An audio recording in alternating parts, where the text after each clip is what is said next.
Hello, my friends, and welcome back. Thank you very much for being with me again today. I don't understand what's going on here. The Ukrainians, if you remember, they kept track of an approximate number of Russian casualties since the beginning of this garbage that occurs on the territory of Ukraine. If you remember, that escalated, that now it reached, according to the Ukrainians, the number of, let me show you, according to Ukrinform, from today, 279,890 Ukrainians killing, Russians being killed by Ukrainians. So Russian military death toll in Ukraine raises to about 279,890. Now, how can you say this when you have this one right here? This is from the 29th of September. Russian media. It's not Russian media. It is BBC Russia. That is the BBC-owned company in Russian. So they send their garbage in Russia using Russian language. That's what it is. It's like, for instance, you have Russia Today America.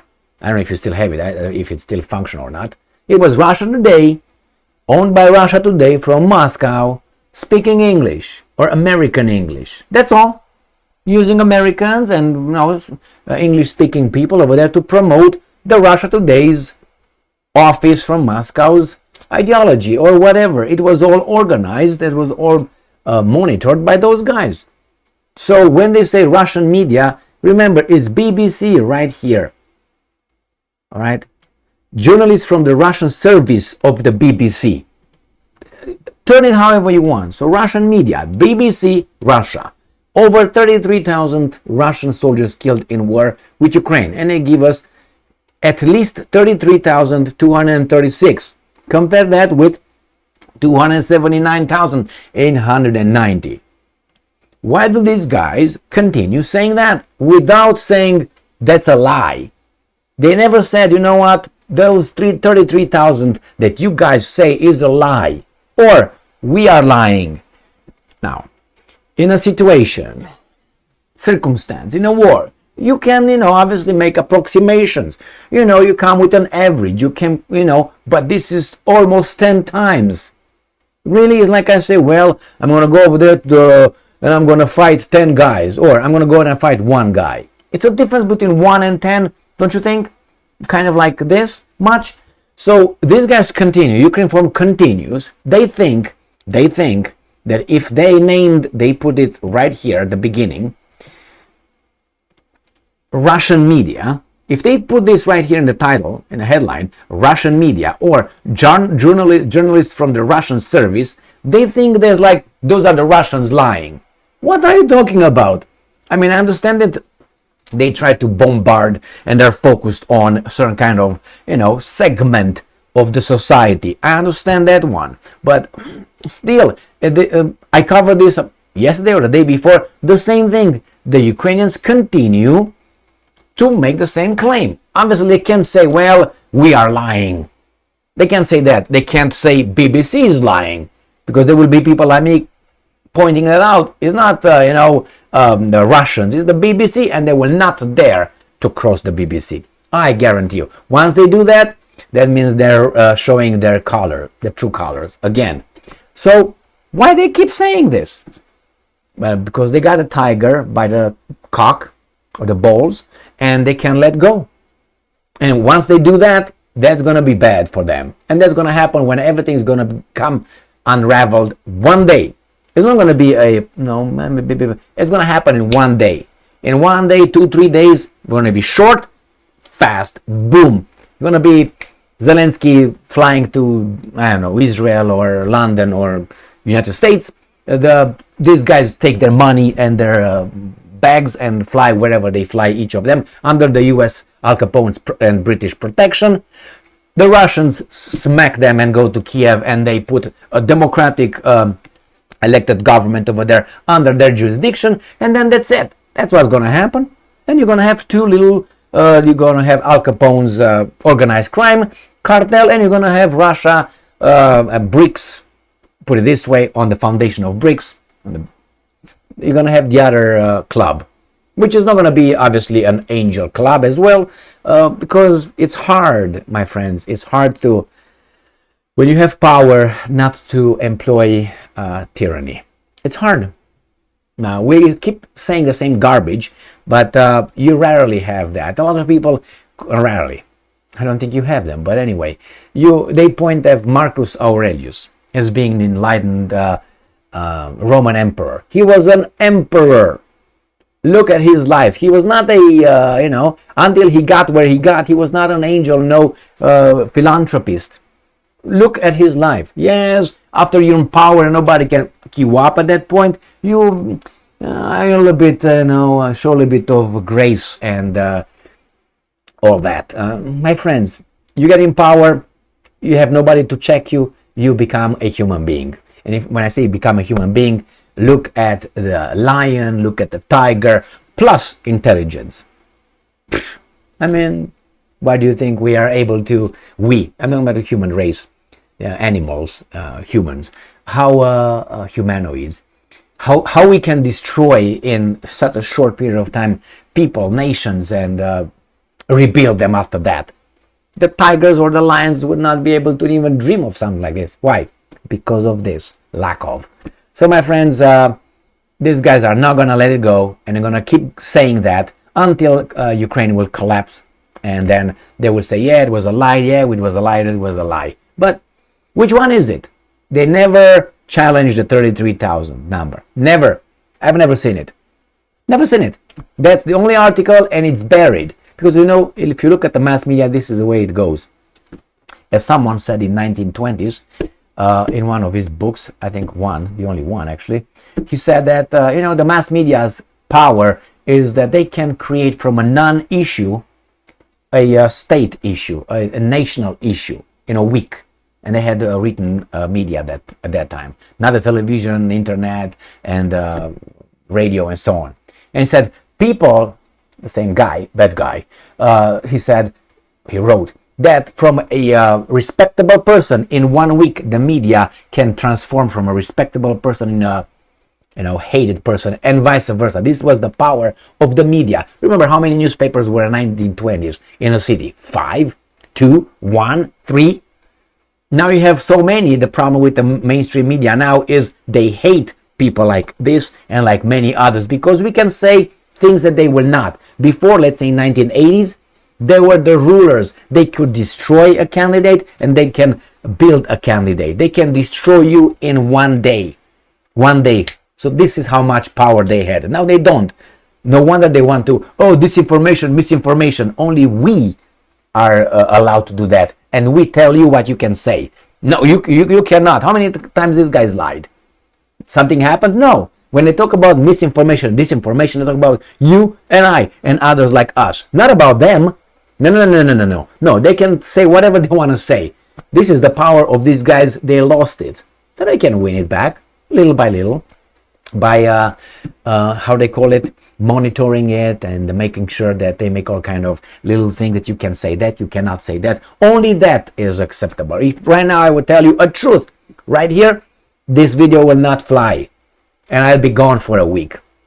Why? Because even if that's true, but if I talk about an issue here that is not the one that these guys wanted to be talked, the narrative, I will be out and their narrative will be on.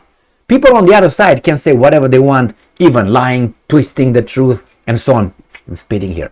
Anyway, but people that would challenge that, even with evidence, things that must not be told, and you're immediately called a denier, or you're called a hater, you're called of this, trying to portray you as being a bad dude. Therefore, nobody should listen to you. That's why they don't call BBC anything, because they know if they touch BBC will say, wait a minute, Ukrainska Pravda. You're thugs. We can queue up if we want. What are you talking about? We built you, not you. You didn't build us. I don't know how many they died over there. We're going to find out after this garbage ends over there. And I hope it ends as soon as possible with no more victims. No more victims. I mean, if people want to fight, let's say some people want, I'm not against people want to fight with one another. Let's say, for instance, you have a neighbor. I would like, okay, we want to square it. Okay, let's have it. We can sign some kind of paper. We can face one another. We can have witnesses, and we can each other up for something. I don't know. The fence is in my yard, or a little bit, or something like that. I am all for that. You want to square it, you do it. But I don't like when children are involved, are hurt, families that do not have a part in all this. They don't want to be part of it. I don't like that. I mean, if you want to, and you want to, let's volunteer, boom, mutual. But you get all these guys that really were dragged into it, and they suffer more than the other guys because the other guys did it voluntarily. And I'm not talking about militaries, because military, you don't do it voluntarily. You are, how do you call it, asked to go and serve. You're mobilized. You go and you don't want to serve. Sometimes I disagree with that. You have to. What are they going to do? They're going to arrest you, court-martial you, and throw you in jail. So a lot of people over there in the front lines don't want to fight. They want to be home. They want to live their lives. There are a few that really want to. Now let those guys, those guys outside build something, a camp, and give them whatever, and close the camp. And whomever comes out, comes out. Leave us alone. Let us live our lives without being bothered and led by weasels out there, controlling our lives and telling us that, hey, I should do this, you should talk like that, you should look like that, you should not say that, you cannot do that, you cannot ride your bike without a freaking helmet. You. And you cannot carry that, because if you carry that, you see over there, that happened over there. What didn't happen? That guy strangled that woman over there. Well, we're going to cut the hands off of all of us, so we cannot. You know the stupid analogy here. Not stupid analogy, stupid situation that I'm using as an analogy. It's unbelievable, man. If you go by this, we should take everybody's guns away, because therefore it's going to be peace. They're going to have knives. What are they going to do? You're going to have cars. You're going to have rocks. You're going to have clubs. What are you going to do? Ban them all? Yeah. That's a childish, infantile mentality. And those guys are voted in the office by other infantiles. Why? With voting you annihilate the strong. Because the strong and the courageous are always a minority. The weak are a majority, and the idiots are a majority. So through voting, through democracy, you're going to have these guys nullifying those guys. Why do you think you have these guys over there? Look at them. They represent me? No, they don't. They don't represent me whatsoever. Kamala, Biden, Trump, what's his name? Blinken, Obama, Bush. Those represent me? I don't think so. They should not be doormen in the leadership of a country. They should not even opening the doors. And somehow we're supposed to elect them. Which one? Idiot versus bad person? Or I don't even know, man. It's so irritating. This guy should not pass the threshold or fulfill the minimum requirements to be electable. And still we have them. That tells you all about who's voting, what's voting. Should all of us vote? Yeah, if we know something. If we don't know squat, you don't produce anything? What do you mean I have a say? You don't have a say.